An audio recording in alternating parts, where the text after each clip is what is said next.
사랑하는 생명사랑교회 여러분, 전국의 성도 여러분, 지난 일주일 동안 평안하셨습니까? 오늘 예배에 참여하신 여러분 모두를 생명과 평화의 예수 그리스도의 이름으로 환영합니다. 오늘은 성령 강림 후 14번째 주일이고 우리 생명사랑교회는 창립 12주년 기념이 되는 주일입니다. 하나님께 감사 예배를 드립니다. 현장 예배에서는 우리 초기에 설교 목사로 수고해 주셨던 강영서 목사님께서 설교해 주십니다. 지난 12년의 세월을 지켜주신 하나님께 특별히 감사하고 영광을 돌리는 예배가 되면 좋겠습니다.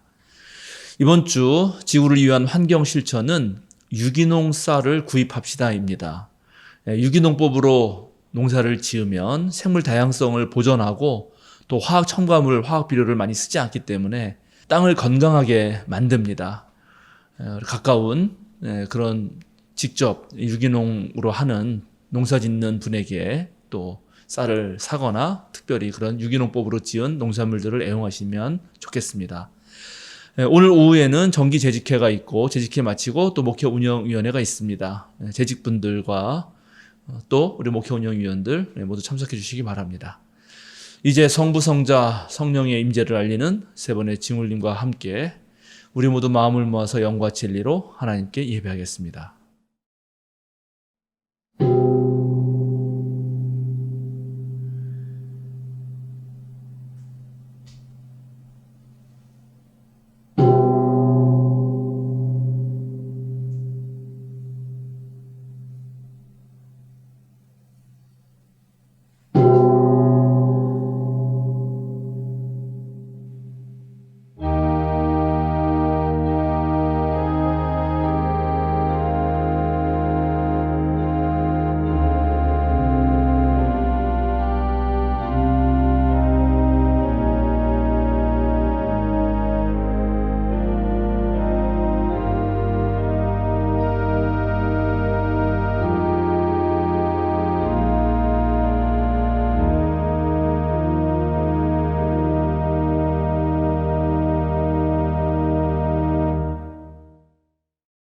주님, 내가 선 자리가 든든하오니 예배하는 모임에서 주님을 찬양하렵니다. 아멘.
복 있는 사람은 악인들의 꾀를 따르지 아니하며 죄인들의 길에 서지 아니하며 오만한 자들의 자리에 앉지 아니하고 오직 여호와의 율법을 즐거워하며 그의 율법을 주야로 묵상하는도다. 그는 시냇가에 심은 나무가 철을 따라 열매를 맺으며 그 입사리가 마르지 아니하였으니 그가 하는 모든 일이 다 형통하리로다. 악인들은 그렇지 아니하며 오직 가난하는 저와 같도다. 그러므로 악인들은 심판을 견디지 못하며 죄인들이 의인들의 모임에 들지 못하리로다. 무릇 의인들의 길은 여호와께서 인정하시나 악인들의 길은 멸망하리로다.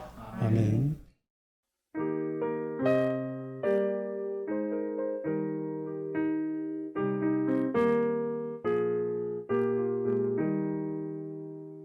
지금까지 지내온 것 주의 크신 은혜라. 아니 없는 주의 사랑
최경숙 장로님의 목회기도가 있겠습니다. 말복이 지나고 처서가 지나도 식지 않는 너무나 길고 뜨거운 이 여름을 견뎌내고 이제 막바지 8월 마지막 주에 이르러 다시 우리의 첫 발을 기억하는 창립주일 예배를 드립니다. 뜨거운 여름과 천둥과 비와 바람을 견뎌낸 알곡들이 튼실하게 속을 채워야 할 시기가 돌아오지만 너무 뜨거웠던 이 여름은 알곡이 채 자라기도 전에 바싹 말려버리고 지치고 의욕을 잃게 만들어버렸습니다. 앞으로는 지금까지의 경험보다 더 견디기 어려운 상황이 반복된다는데 우리에게 그 시련을 이겨낼 힘이 금방 생겨날까요? 선선한 바람이 불어오면 우리는 다시 일어설 수 있을까요? 생명의 하나님, 우리를 불쌍히 여기소서. 지친 우리에게, 쓰러져 신음하는 모든 생명체에게 소생의 힘을 주시옵소서. 주님께서 스스로 치유하는 놀라운 회복력을 주셨음을 믿고 우리 스스로를 위로하고 또 서로를 격려하며 다시 희망을 바라보게 하옵소서. 작지만 건강한 교회, 평신도 중심의 사역, 선교 사역에 충실한 교회, 12년 전 아무것도 준비되지 않은 상태에서 어쩌면 그 개념조차 이해하지 못한 채 내걸었던 우리의 목표였지만 우리 교우들은 각자 할 수 있는 일을 꿋꿋하게 감당하였으며 부족한 것에 대한 불평과 불만보다 서로 이해하고 채워가며 지금까지 왔습니다. 크고 많이는 아닐지라도 해야 한다고 생각되는 일 앞에서 핑계대거나 외면하지 않고 모든 성도들이 기꺼이 공감하며 마음을 보탰습니다. 참으로 성실하고 선한 우리 교우들의 지난 12년 목회 사역이 결코 갸법지 않음을 주님께서 아시오니 우리를 어여삐 여기시고 앞으로의 생명사랑교회도 지금까지처럼 인도해 주시옵소서. 인정하고 싶지 않은 갑작스러운 한문덕 목사의 사임 소식에 모든 성도들의 마음이 무겁고 혼란스럽지만 또 다른 소명으로 우리를 떠나는 한문덕 목사나 새로운 모습으로 도약하려는 우리 생명사랑교회가 함께한 시간에 서로 주었던 긍정의 힘을 기억하고 서로를 위해 기도하며 각자의 자리에서 하나님 나라를 확장해가는 든든한 동역자가 되게 하소서. 평신도 중심의 사역을 목표로 내세우고 12년, 한 목사에게 신앙교육을 받은 9년의 기간 동안 작지만 건강한 교회를 제대로 이루었다. 예수를 잘 배웠다는 평가를 받는 시간이 되길 간절히 기도합니다.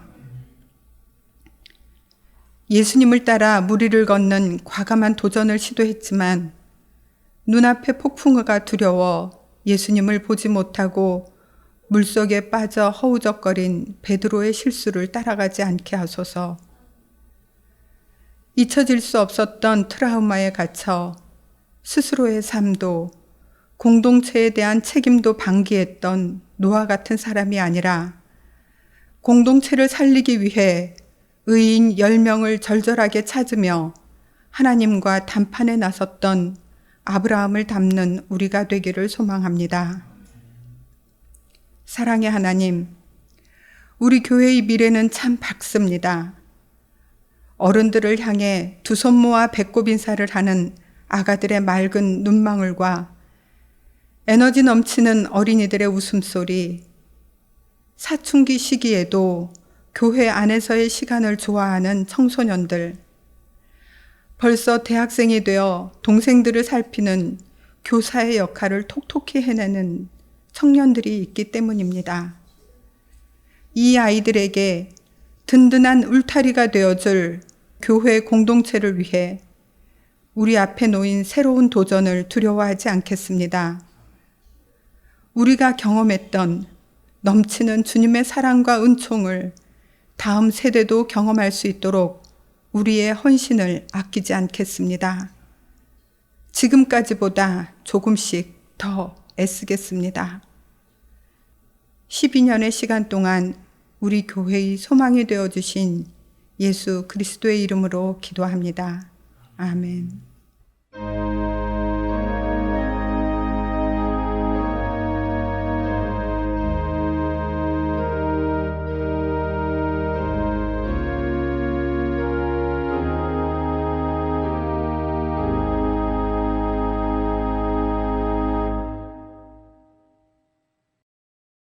성령 강림의 14째 주일 우리에게 주시는 성경 말씀은 창세기 3장 22절에서 24절 말씀과 요한계시록 21장 1절에서 4절, 22장 1절에서 5절 말씀입니다.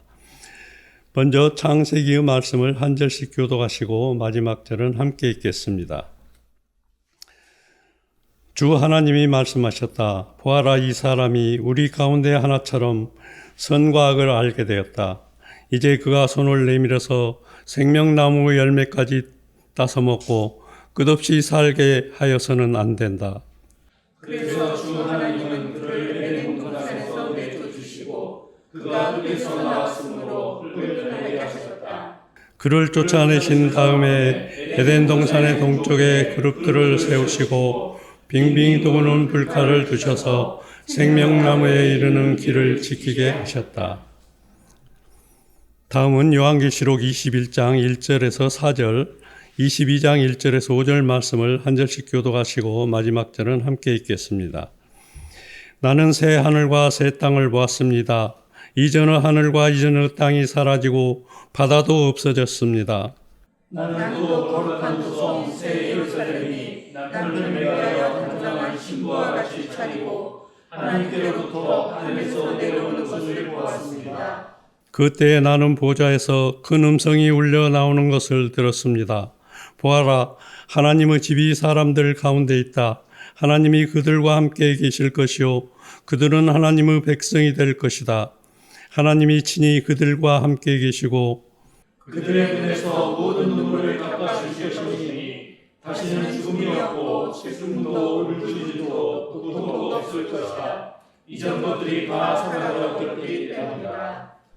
천사는 또 수정과 같이 빛나는 생명수 강을 내게 보여주었습니다. 그 강은 하나님의 보좌와 어린 양의 보좌로부터 흘러나와서 도시의 넓은 거리 한가운데를 흘렀습니다. 강 양쪽에는 12종류의 열매를 맺는 생명나무가 있어서 달마다 열매를 내고 그 나뭇잎은 민족들을 치료하는 데 쓰이리라. 다시 저주를 받을 일이라고는 아무것도 그 도성에 없을 것입니다. 하나님과 어린 양의 보좌가 도성 안에 있고 그 종들이 그를 예배하며 하나님의 얼굴을 뵐 것입니다. 그들의 이마에는 그의 이름이 적혀있고 다 같이 다시는 밤이 없고 등불이나 햇빛이 필요 없습니다. 그것은 주 하나님이 그들을 비추시기 때문입니다. 그들은 영원 무궁하도록 다스릴 것입니다. 아멘.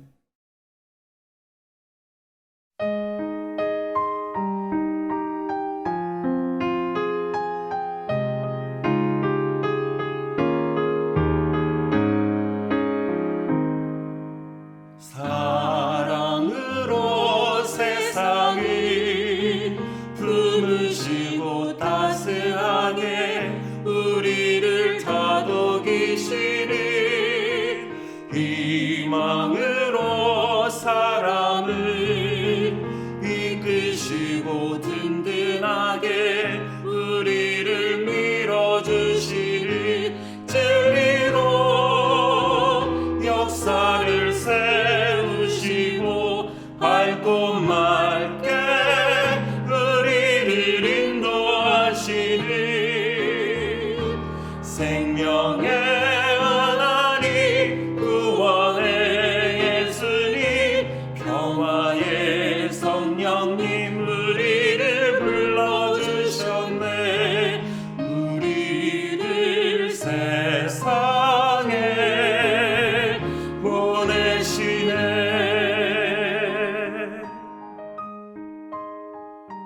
우리는 참된 그리스도인으로서 서로의 다름을 인정하고 약한 이들의 아픔에 민감하게 응답하겠습니다.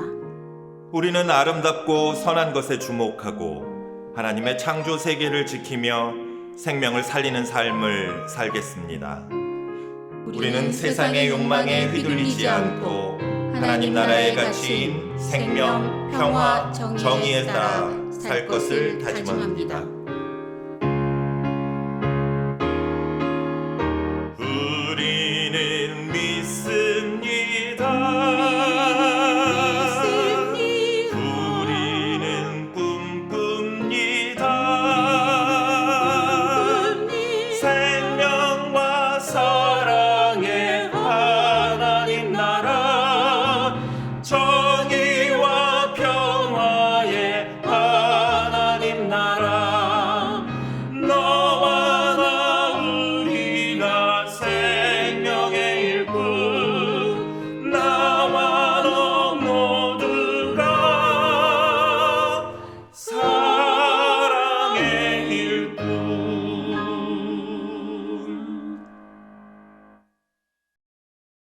한문덕 목사님이 생명 사랑의 어제와 오늘 그리고 내일이라는 제목으로 말씀 전해 주시겠습니다. 예, 오늘은 예배 인사에서 말씀드렸듯이 우리 생명사랑교회 창립 12주년 기념 감사 예배로 드립니다. 창립한 날짜는 8월 5일이지만 그때는 한참 휴가철이기도 하고 더워서 우리가 8월 마지막 제주를 창립 기념주일로 지키고 있습니다. 오늘 저는 우리 생명사랑교회의 어제와 그리고 오늘 앞으로의 미래를 여러분들과 함께 나누어 보고 싶습니다. 매년 창립 기념주일이 되면 오늘처럼 지난 날을 우리는 되돌아보곤 합니다.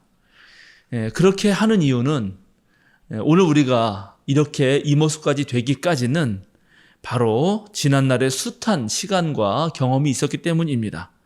그것들이 쌓여서 지금 우리가 된 것이죠. 동양의 스승으로 일컫는 공자가 사람의 배움에 대해서 말하면서 가장 뛰어난 사람은 태어나면서부터 알고 그 다음 사람은 배워서 알고 또 그 다음 사람은 곤란을 겪은 다음에 안다라고 말한 적이 있습니다. 그런데 곤란을 겪고도 여전히 배울 줄 모르는 사람은 다른 사람들이 낮게 여긴다라고도 말합니다. 우리 모두가 만약에 천재처럼 태어나면서부터 아는 사람이라면 좋겠지만 사실 대부분의 사람들은 배울 때도 잘 모르고 결국은 겪고 나서야 그때 그게 이런 말이었구나라고 깨닫습니다. 그런데 우리가 태어나면서부터 알든 아니면 배워서 알든 겪고 나서 알든 아는 것에 있어서는 매한가지죠. 어떤 방법으로든지 제대로 알면 됩니다. 중요한 것은 제대로 배우고 알아서 좀 더 나아졌느냐 하는 문제인 것입니다. 그런데 많은 어리석은 사람들은 곤란을 겪으면 그 고난만을 피하려고 할 뿐 거기에서 어떤 깨달음이나 배움이 없는 경우가 있습니다. 그래서 어리석은 것이죠. 언제나 제자리 걸음일 뿐 그런 일을 겪고서도 진보하지 못하는 것입니다. 역사에서도 배우는 것이 없는 것이죠. 만약에 그렇다면 이 반복되는 역사 속에서 이미 당했던 고난과 곤란을 고스란히 또 당하게 됩니다. 우리가 매년 창립 기념주의를 맞이할 때마다 지난 역사를 되돌아보는 데는 이러한 이유가 있습니다. 그래서 과거를 잘 살펴보는 것 매우 중요합니다. 지난 역사를 되돌아보면서 새로운 교훈을 얻게 되고 또 똑같은 실수를 반복하지 않으려는 것입니다. 또 우리가 한번 생각해 보면 역사의 의미라고 하는 것은 시간이 지나서 찬찬히 되돌아 성찰할 때만 얻게 되는 경우가 많습니다. 역사의 연장을 한참 살아갈 그 당시에는 잘 모르고 오히려 지나고 나서야 그때 이 사건이 아주 중요했구나라는 걸 깨닫게 되는 것이죠. 우리 생명사랑교회도 마찬가지일 것입니다. 우리는 매 순간 실제로 역사를 만들면서 역사를 살아오지만 그 의미가 무엇인지는 현재에는 놓치는 경우가 있는 것입니다. 그래서 다시 한번 과거를 되돌아보면서 지난 날의 그 역사의 의미를 살펴보는 것이죠. 우리 생명사랑교회 홈페이지나 그다음에 다음 카페에 보면 생명사랑교회 약사가 있습니다. 간략한 역사죠. 그 첫 문구는 이렇습니다. 2012년 7월 30일 생명교회의 일부 성도들이 상계동 한 성도의 집에 모여서 생명교회를 떠나 따로 예배를 드리기로 결의. 생명사랑교회는 생명교회의 일부 성도들이 상계동 한 성도의 집에 모여서 생명교회를 떠나 따로 예배를 드리기로 결의한 것으로부터 시작되었습니다. 따로 모인 그 일부 성도들은 생명교회를 사랑하는 사람들의 모임이라고 자신들을 명명했고 그것이 지금의 생명사랑교회가 되었습니다. 이때의 구체적인 상황들을 저는 겪지 못했습니다만 여러 경로를 통해서 또 우리 교인들을 통해서 제가 전해 들었습니다. 물론 여기에서 그때 이야기를 다시 꺼낼 필요는 없겠지만 제가 2015년 11월에 부임했을 때에도 우리 교인들의 상당수는 생명교회를 떠나는 과정에서 겪었던 일들에 대해서 매우 큰 아픔과 슬픔, 어려움들을 그대로 간직하고 있었습니다. 강영선 목사님께서 오셔서 교인들을 위로하고 또 생명사랑교회를 교단에 가입시키고 장로를 뽑아서 조직교회가 되게 하여서 형식적으로나마 생명교회가 새롭게 세워졌지만 내용적인 면에서 살펴보면 여전히 소용돌이 한복판에 있었던 것입니다. 그때 교인들은 이미 갈라져 나온 교인들이 혹시나 또 분열할까봐 또 한 명의 교인이라도 상처받고 다른 곳으로 떠날 일이 생길까봐 매우 두려워했습니다.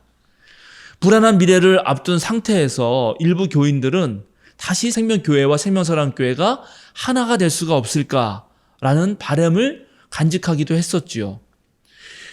교인들은 생명교회를 떠나면서 좀 더 개혁적인 교회가 되고자 다른 교회들의 정관도 살피고 또 교회개혁 실천연대의 모범 정관도 참조하여 생명사랑교회만의 정관도 만들었습니다. 교회의 민주적 운영을 도모하면서 작으나 건강한 교회, 평신도 중심의 사역, 선교 사명에 충실한 교회라는 표도 만들었는데 당시 생명사랑교회가 이러한 원대한 목표를 내세웠지만 과연 뿌리를 잘 내리고 단단하게 설 수 있을지는 사실 그 누구도 알 수 없었고 장담하기 어려웠습니다. 그러나 맨몸으로 나와서 정말 아무것도 없는 곳에서 새롭게 교회를 시작하면서 온 교우들은 한마음 한뜻이 되었습니다. 저마다 더 나은 교회가 되기 위해서 노력했습니다.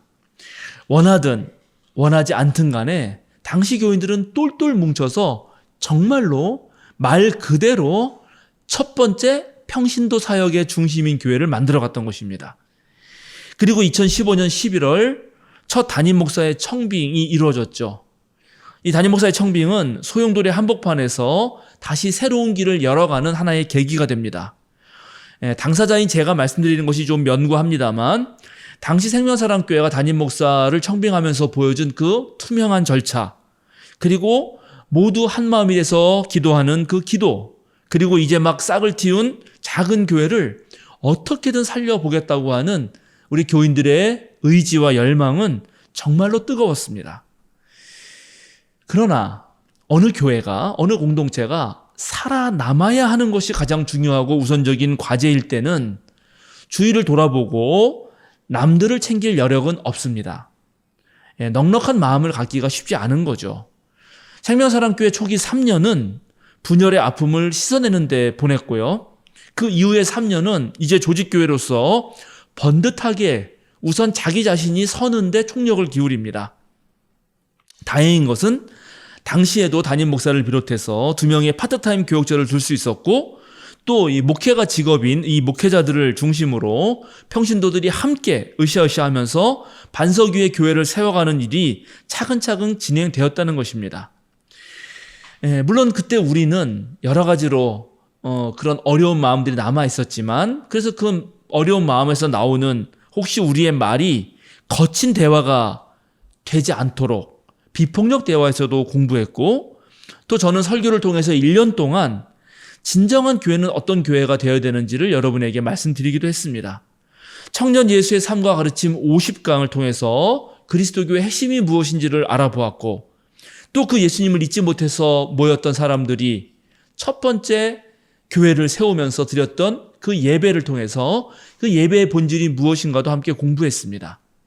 우리 생명사랑교회는 처음 해보는 것이지만 소수가 교회를 운영하는 당회 중심 제도를 넘어서 각 부서와 신도의 다양한 의견을 들어서 목회에 반영하는 목회 운영위원회의 구조에도 점점 적응해 갔습니다. 모든 교인들이 함께 공청회를 열어서 의견을 모으고 또 교회의 미래와 사업을 함께 구상하기도 했었습니다. 구역 모임뿐만 아니라 소모임들도 생겨났고 또 생명사랑 제자교육이라는 이름으로 우리가 분반을 나눠서 공부하기도 했죠. 그리고 여기에 이제 새로운 교인들이 합세하면서 우리 생명사랑교회는 착실하게 뿌리를 내려갑니다. 그러나 한편 아파트 상가 지하교회에서 월세를 내면서 목회와 선교를 해야 하는 그 물리적 한계 또한 만만치 않았던 것이 사실입니다. 시간이 갈수록 사회적 신뢰도가 떨어지는 한국 개신교 상황에서 교회가 예전처럼 또 70년대 80년대처럼 폭발적으로 늘어나는 일은 잘 생기지 않았습니다. 열악한 예배당 조건은 교회의 지속적인 성장에 발목을 잡곤 했습니다. 여러분 다 기억하시겠지만 장마철에는 매우 지하 공간을 가득히 메운 그 습기를 빼내야 했고 가끔은 상하수도가 말썽을 부려서 천정에서 물이 떨어지기도 했죠. 나름 쾌적한 공간으로 교회 내부를 바꾸려고 시도했지만 지하 예배당이 가지고 있는 그 공간의 한계는 사실 여러 면에서 장애 요인이 되었습니다. 그래서 조직교회로 어느 정도 뿌리를 내린 우리 생명사랑교회는 이제 그 생명교회부터 하나의 바람이었던 지상 예배 공간을 마련하자 하는 것으로 마음이 모아집니다. 온 교우가 한 마음으로 건축 헌금을 하기로 했고 그때 작정한 금액이 2억이 조금 넘었습니다. 작은 교회로서는 이것 또한 대단한 결심이었습니다. 그런데 이 당시 담임 목사인 저의 가장 큰 고민 중에 하나는 우리 교단이 시행하고 있는 목사 수련생 제도였습니다. 우리 교단에서 목사가 되기 위해서는 2년이 넘는 시간 동안 풀타임 사역자로 봉사를 해야 했는데 우리 생명사랑교회가 담임 목사 외에 전임 사역자로 또 한 명을 둔다는 것은 사실은 재정적으로 불가능했기 때문입니다. 그때 답답한 마음을 저는 페이스북에 적었고 하나님은 그런 저와 우리 생명사랑교회를 돌아보셔서 많은 분들이 도움을 주시기로 했고 다행히 우리 생명사랑교회에서도 전임사역자를 두게 되었습니다. 그래서 당시 파트타임이었던 육성한 전도사가 목사 수련생 과정을 이수하고 서울 북노회에서 목사 안수를 받고 지금까지 우리 교회의 부목사로 심우하게 된 것입니다. 이후 목회자 양성 헌금을 통해서 우리 교회의 목사 수련생 과정을 계속 할 수 있게 된 것이죠. 그래서 우리는 지금 여러분 아시다시피 2명의 목사를 우리 교회가 배출하게 되었고 그래서 3명의 풀타임 사역자가 목회하는 이 목회적 안정성과 지속적인 성장을 담보하는데 아주 매우 중요한 토대를 놓게 되었던 것입니다. 이 목회실의 안정적 구조는 비록 느리고 더디지만 교회가 착실하게 한 걸음 한 걸음 나아가는데 버팀목이 되었습니다. 새로운 교우들이 찾아오기 시작했고 교회 예산은 해가 갈수록 조금씩 증가했습니다. 이제 조금씩 내적인 안정을 이루어간 우리 생명사랑교회는 이제 우리 자신만을 위한 교회가 아니라 이웃과 함께하는 교회가 되기 시작합니다. 두산 아파트 상가의 그 노인정 어르신들과 함께 윷놀이도 하고 그들을 대접하기도 했고 동네 초등학교 아이들이 놀이터에서 노는데 우리가 뭔가 프로그램을 기획해서 함께 즐겁게 보낼 수 있는 시간도 마련했고 또 상계 정보문화 도서관과 함께하는 프로그램도 실행하면서 우리 생명사랑교회는 지역에서도 쓸모있는 그런 교회가 되어 갔던 것입니다. 그것뿐만이 아니죠. 우리는 사회에서 고난당하고 아픔을 겪는 이들을 찾아가기도 하고 그래서 현장과 거리의 기도회에도 함께했고 또 그렇게 해서 선교의 폭도 조금씩 넓혀갔습니다. 우리 생명사랑교회가 내부적으로 튼실하게 되어가는 과정에서 우리 교회가 발딛고 있는 이 세상과 우리 사회는 또 놀랍게 변해가고 있었습니다. 2018년과 19년은 특별히 4차 산업혁명이라는 키워드가 한국 사회를 휩쓸었습니다. 김대중 정부가 선견진명이 있어서 구축한 우리 대한민국의 인터넷 인프라는 전 세계에서 어느 나라보다도 빠르게 가상세계, 이 가상공간이라고 하는 이 부분을 전 국민이 쉽게 이용하도록 만들어 놓았습니다. 이것이 우리 사회를 획기적으로 바꾸었는데 이것은 목회에서도 역시 적용됩니다. 목회도 물리적 세계뿐만 아니라 다양한 소셜 네트워크를 통해서 목회가 가능해진 것이고 이것이 우리 생명사랑교회도 매우 중요한 하나의 기회가 되었습니다. 저는 2018년부터 4차 산업혁명으로 표현되는 우리 사회의 변화에 우리 교회가 준비해야 된다라는 설교를 많이 했고 또 2019년이 되어서는 곧바로 이것을 목회에 적용해서 우리 교회에 재능 있는 교우들과 함께 교회 홈페이지를 만들고 또 예배와 교육을 영상으로 제작했습니다. 제대로 된 카메라는 당시 없어서 우리 교역자들이 가지고 있는 핸드폰과 그리고 아주 간단한 오디오 인터페이스를 구입했죠. 이 분야에서 아는 것이 사실은 전혀 없었는데도 당시 강미 전도사님, 육성한 전도사님, 지금은 두 분 다 목사님이신데 이분들과 함께 이 온라인, 오프라인 모두에서 목회와 선교를 감당할 수 있는 그런 구조를 만들어 나간 것입니다. 그런데 유비무환이라는 말이 있듯이 2020년 초 전 세계의 코로나 팬데믹이 몰아쳤습니다. 세계는 혼란의 소용돌이에 빠졌고 우리 사회도 마찬가지였습니다. 다행히 그 상황에서도 우리나라는 어느 나라보다도 발빠르게 아주 잘 대처했고 또 우리 교회도 그러했습니다. 목회운영위원회는 위기 상황이 닥쳤을 때 매뉴얼을 함께 논의하고 온 교우가 동의하는 시스템 속에서 코로나 위기를 넘길 수 있던 것입니다. 2017년에 작정하고 차분히 준비해온 건축원금과 2019년에 완성하여 시도한 온라인 시스템은 코로나19 팬데믹 상황에서 놀라운 빛을 발합니다. 작은 우리 교회가 선도적으로 시도한 이 모든 것들을 통해서 우리는 남들보다 몇 걸음 앞서 나가는 결과를 내었습니다. 교단의 다양한 기관과 또 다른 교회가 우리 교회의 사례를 하나의 모델로 삼았고 또 우리는 우리 자신들뿐만 아니라 다른 교회들과 노예와 총회를 실제적으로 도울 수 있었습니다.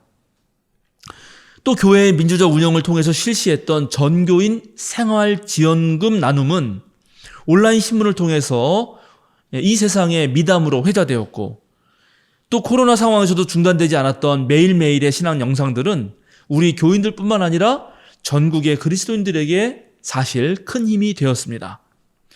그러한 일련의 노력과 변화들 속에서 우리는 새로운 예배 공간을 마련하게 됩니다. 지하에서는 꿈꾸기 어려웠던 예쁘고 정겹고 좋은 예배당을 바로 이 지상에 얻게 된 것입니다.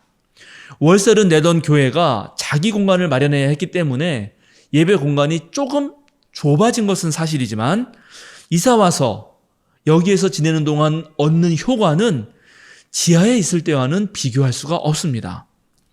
12년 전 생명교회를 떠나 주님이 약속한 땅으로 첫 발걸음을 디뎠을 때와 지금 우리가 예배하고 있는 이 순간을 비교해 보면 그야말로 괄목상대입니다. 눈을 씻고 다시 봐야 한다는 것이죠. 우리의 재정은 2배가 넘었고 3명의 전임 목회자와 2명의 목사 수련생, 1명의 신학생, 그리고 신학교 교수이신 협동 목사님과 함께 우리는 목회를 할 수 있게 된 것입니다. 매년 우리 교회로 목회 실습을 하러 온 신학대학원생들이 정말 감동과 희망을 가지고 돌아가는 모습을 보게 됩니다. 우리 교회는 유아부터 어른까지 전 세대가 남녀 비율도 적절하고 아주 골고루 분포되어 있고 또 민주적인 교회 운영을 통해서 저마다의 역량을 발휘합니다. 그래서 우리가 교단의 다른 목회자들까지 공부하도록 돕는 목회자 공부 소모임 이런 것을 실행하기도 했고 또 1800명이 넘는 구독자와 1200개가 넘는 신앙 동영상을 확보하고 있는 교회 유튜브 채널 또한 가지고 있는 교회가 되었습니다. 그런데 이렇게 겉으로 보이는 성과보다 더 중요한 것이 있습니다. 그것은 바로 우리 교인들 모두가 지난 12년의 세월 동안 훨씬 더 성숙하고 성장했다는 것입니다. 이제는 그 어느 누구도 우리 생명사랑교회가 작으나 건강한 교회라는 사실에 대해서 부인하기는 어렵습니다. 아니, 우리는 강소형 교회, 즉 작으나 강하고 탄탄한 교회가 되었습니다. 이 사실은 명확합니다. 그런데 지금 우리는 또 하나의 커다란 변화 앞에 있습니다. 지난 8년 10개월 동안 목회를 한 제가 다른 교회로 임지를 옮기게 되었기 때문입니다. 이 일로 인해서, 그리고 이 일이 저에게도 우리 교인들에게도 너무 갑작스럽게 진행되어서 우리 생명사랑 식구들이 너무 아프고 슬프고 서운해하시는 것 너무 잘 알고 있습니다. 그러나 한편으로 목사는 주님이 가라 하면 가고 주님이 오라 하면 오는 존재입니다. 생명사랑교회가 저를 초빙했을 때 그때 저도 주님의 말씀으로 듣고 그렇게 해서 왔고, 지금 제가 우리 교회를 떠나 다른 곳으로 가라 하는 것도 주님의 말씀으로 듣고 그렇게 하는 것입니다.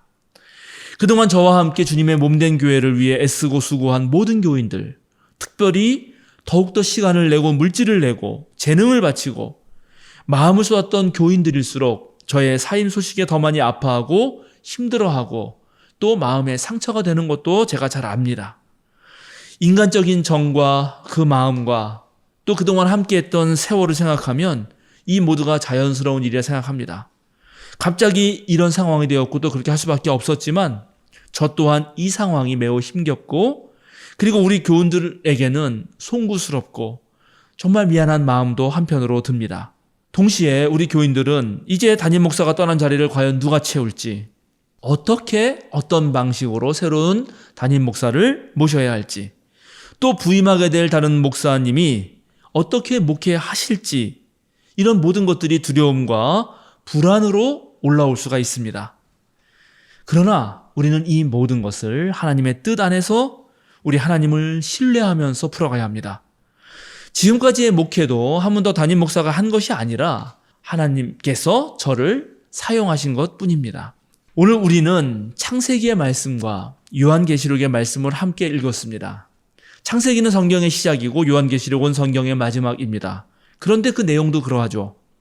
창세기는 모든 것의 처음을 다루고 있고 요한계시록은 시작된 일의 결말을 다루고 있습니다. 그리스도께서 매우 중요한 두 줄기의 신앙, 즉 창조신앙과 구원신앙이 창세기와 계시록에 나타납니다. 창세기는 우리에게 말합니다. 하나님이 지으신 창조세계는 보기에 너무나 좋았다고, 하나님 자신도 보시기에 매우 좋았다라고 말씀하셨습니다. 지어진 모든 것, 존재하는 모든 것, 벌어지는 모든 일은 사실 다 좋은 것이고 좋은 일입니다. 하나님 안에는 악이 없습니다. 왜냐? 하나님은 악도 선으로 만드시기 때문입니다. 사랑의 하나님은 창조하는 자유를 주시면서 자신의 형상으로 사람을 만드셨고, 그래서 사람은 이 자유를 가지고 하나님의 뜻에 맞게 사용해서 이 창조세계를 보존해야 했습니다. 그런데 놀랍게 첫 사람과 그의 후손들은 그렇게 하지 못하고 하나님으로부터 얻은 자유를 놀랍게 하나님을 거부하는 데 사용했기 때문에 에덴에서 쫓겨납니다.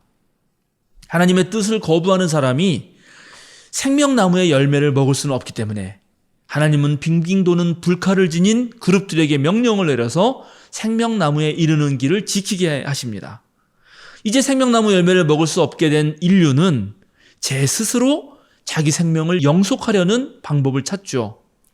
그래서 문명도 만들고 자연과학도 발달시키고 노화도 방지하고 생명의 비밀도 풀어보려고 합니다. 그러나 이것은 사실 헛되입니다. 왜냐? 궁극적으로 구원을 주시는 분은 하나님이시기 때문입니다. 적절한 때의 구원의 하나님은 이제 새 하늘과 새 땅을 우리에게 지어주실 것입니다.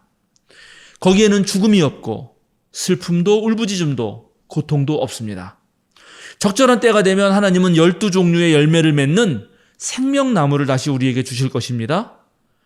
달마다 열매를 내는 그 나무를 통해서, 그 잎사귀를 통해서 우리를 괴롭히는 모든 질병은 치유되고 우리의 모든 쓰라린 고통은 사라질 것입니다. 하늘의 태양과 달이 사라지고 주님만이 빛이 되셔서 우리를 비추는 그 날이 올 것입니다. 하나님은 당신의 지혜로 아름답게 온 우주를 지으셨고 인간이 망쳐놓은 이 세상을 결국은 사랑으로 구원하실 것입니다. 사랑하는 생명사랑교회 여러분, 두려워하지 마십시오. 슬퍼하지 마십시오. 지금 휘몰아치고 있는 그 마음을 다잡으십시오. 생명사랑교회는 하나님의 것입니다. 생명사랑교회는 우리 주님 예수 그리스도께서 십자가의 피로 사신 당신의 몸입니다. 생명사랑교회는 성령께서 다스리실 것입니다. 그러니 사랑하는 생명사랑교회 여러분, 이제 이리저리 구르는 여러분의 마음을 가지고 하나님 앞으로 가셔서 기도하십시오. 과거의 미련을 두지 말고 하나님께서 보이실 새로운 미래를 주님과 함께 열어가십시오. 하나님의 일을 생각하고 사람의 일을 생각하지 마십시오. 하나님은 적절한 때에 적절한 일을 하실 것입니다. 우리는 그 때를 기다리며 무던히 더 노력해야 합니다. 이 변화의 시간을 평신도 사역을 다시금 굳게 할 기회로 여기십시오.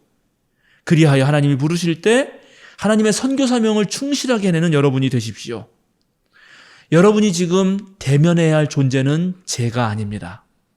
여러분이 지금 이 순간 우리 생명사랑교회 어제를 돌아보며 지금을 성찰하며 미래를 준비하기 위해 만나야 할 분은 바로 하나님이십니다. 간곡히 여러분에게 권면합니다. 사랑하는 생명사랑교회 여러분, 하나님을 찾고 하나님께 부르짖고 오직 하나님만을 붙드십시오. 기도하겠습니다. 아브라함을 부르신 하나님, 지금 우리는 그 옛날 아브라함이 들었던 주님의 음성을 다시 듣습니다. 아브라함처럼 우리가 의존하는 것들을 버리고 주님께서 약속하신 미지의 땅으로 떠나야 합니다. 생명사랑교회에 부러운 한편으론 낯선 그러나 새로운 변화의 바람 앞에 서야 합니다. 앞으로 우리 신앙의 여정이 거친 가시밭길이 될지 아름다운 꽃길이 될지 우리는 잘 모릅니다. 그러나 우리는 주님께서 가시는 그 길로 나아가려고 합니다. 주님께서 우리의 발걸음에 함께 하소서. 민족의 구원을 위해 부름받은 모세도 주님 앞에서 주저하고 떨었습니다. 우리도 알지 못하는 미래 앞에서 불안한 마음이 듭니다. 그러나 주님께서 언제나 우리와 함께 해 주실 것을 분명히 믿습니다. 그 믿음 위에서 당당하게 나아가게 하여 주소서. 우리에게 하늘의 지혜와 용기를 허락하소서. 우리의 친구이시자 주님이신 예수 그리스도의 이름으로 기도드립니다. 아멘.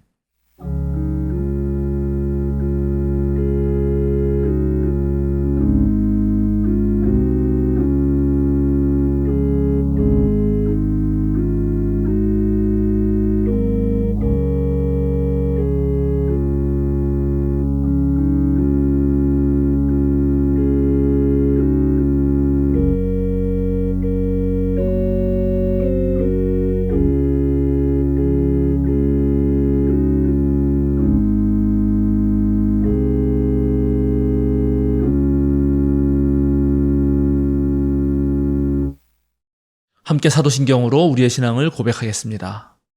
나는 전능하신 아버지 하나님 천지의 창조주를 믿습니다. 나는 그의 유일하신 아들 우리 주 예수 그리스도를 믿습니다.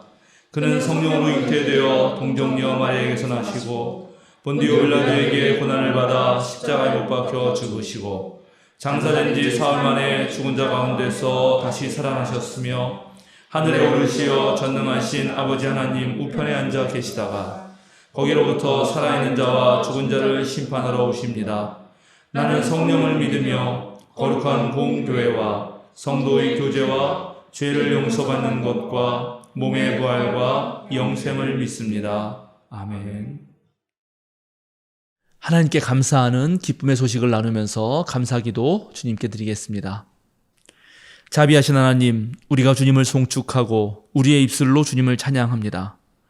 지난 세월 주님께서는 우리의 겪는 어려움들을 이겨내게 하시고 우리가 때로 주님께 소홀할 때도 여전히 우리를 사랑해 주셨습니다.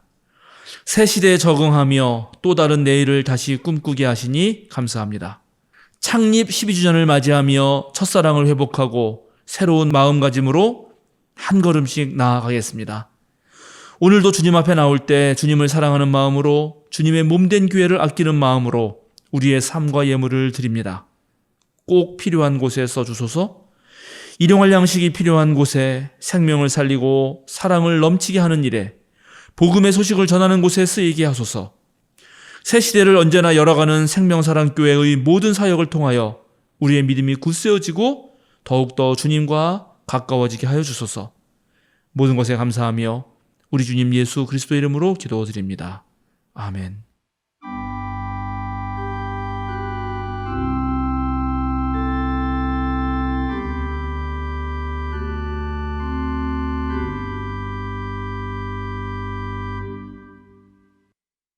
보냄 찬송 391장 오 놀라운 구세주 예수 내 주 다 함께 부르시겠습니다.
사랑하는 생명사랑교회 여러분, 전국의 성도 여러분, 오늘도 어깨를 쭉 펴고 똑바로 서십시오.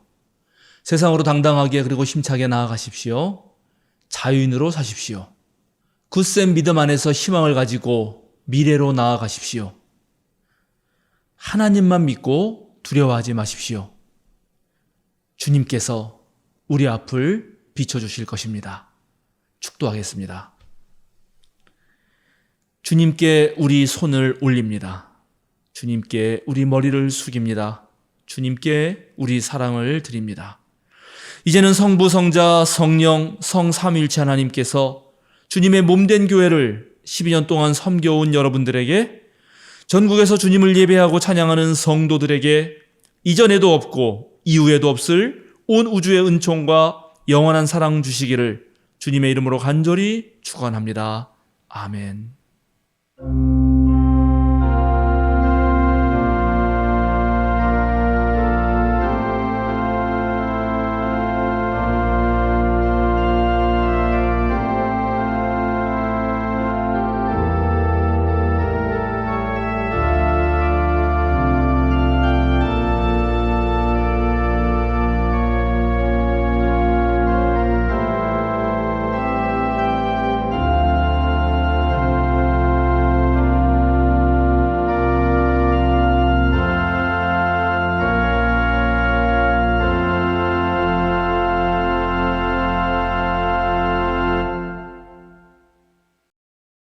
알림과 사귐 시간입니다. 오늘은 성령 강림 후 14째 주일이자 창립 12주년 감사 예배로 드립니다.